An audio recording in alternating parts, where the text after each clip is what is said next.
মাঘের শেষ বিকেল। আকাশটা আজ বড় বেশি থমথমে, যেন এক দীর্ঘ যাত্রার ক্লান্তি ঘিরে ধরেছে প্রকৃতিতে।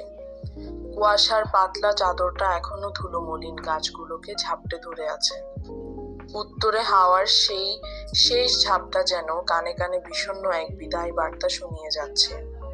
চারদিকের এই নিস্তব্ধতা বলে দিচ্ছে একটি ঋতুর আয়ু ফুরিয়ে এসেছে। রাস্তার পাশে পড়ে থাকা শুকনো পাতার রাশি যখন বাতাসের টানে মরমর করে ওঠে, তখন মনে হয় এ যেন কোনো নতুনের জন্য জায়গা ছেড়ে দেওয়ার কারণ। এই রিক্ততার আড়ালে হঠাৎ কোনো এক ভোরের আলোতে বদলটা ধরা পড়ে। কুয়াশার পর্দা চিরে যখন সোনালি রোদ গাছের ডগায় জমে থাকা শিশিরে পড়ে, তখন হাড় কাঁপানো সেই শীতটা যেন এক মায়াবী ওমে রূপ নেয়। ক্যালেন্ডারের পাতা আজ সাক্ষ্য দিচ্ছে শীতের রিক্ততা ফুরিয়েছে। আজ পহেলা ফাল্গুন। এক অদ্ভুত মাতাল করা দক্ষিণা বাতাস হিল্লোল তুলে জানিয়ে দিচ্ছে ঋতুরাজের শুভাগমন। এই বাতাস শুধু শরীর ছুঁয়ে যায় না, এ যেন মনের গহীন কোণে জমে থাকা সব জড়তা ধুয়ে মুছে সাফ করে দেয়।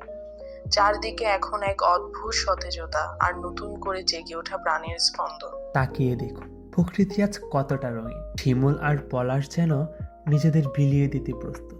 ডাল থেকে ডালে লালে সেই অগ্নিশিখা আর কোকিলের কুহুতান মনে করিয়ে দেয় বসন্ত এসে গেছে। আমবাগানের মৌমাছিদের আনাগোনা আর আম্রমঞ্জরির সেই মোমো সুবাস যেন মাদকতা ছাড়িয়ে দিচ্ছে চারিপাশে। প্রকৃতির এই রূপ কি শুধু গাছে গাছে? মানুষের মনেও তো আজ রঙের হিল্লোল। বাসন্তী শাড়ি, মাথায় ফুলের টায়রা আর পাঞ্জাবের বাহারি রঙে উৎসব আজ পূর্ণতা পেয়েছে। জীর্ণতা আর সব গ্লানি ভুলে মানুষ আজ মেতেছে প্রাণের উৎসবে। বসন্ত আমাদের শিখিয়ে যায় সব দীর্ঘ শীতের পরেই একটি রঙিন ফাল্গুন আসে, আর সব দুঃখের পরেই আসে নতুনের হাসি। মাঘের সেই রিক্ততাকে বিদায় জানিয়ে আমরা স্বাগত জানাই জীবনের জয়গানকে। এই বসন্ত হোক সবার জীবনের নতুন কোনো স্বপ্নের সুর। প্রকৃতি ফিরে পেয়েছে তার প্রাণ, পৃথিবী আজ নবযৌবনী। বিদায় শীত, স্বাগত ঋতুরাজ। সবাইকে জানায় পহেলা ফাল্গুনের এক রাশ লাল পলাশের শুভেচ্ছা।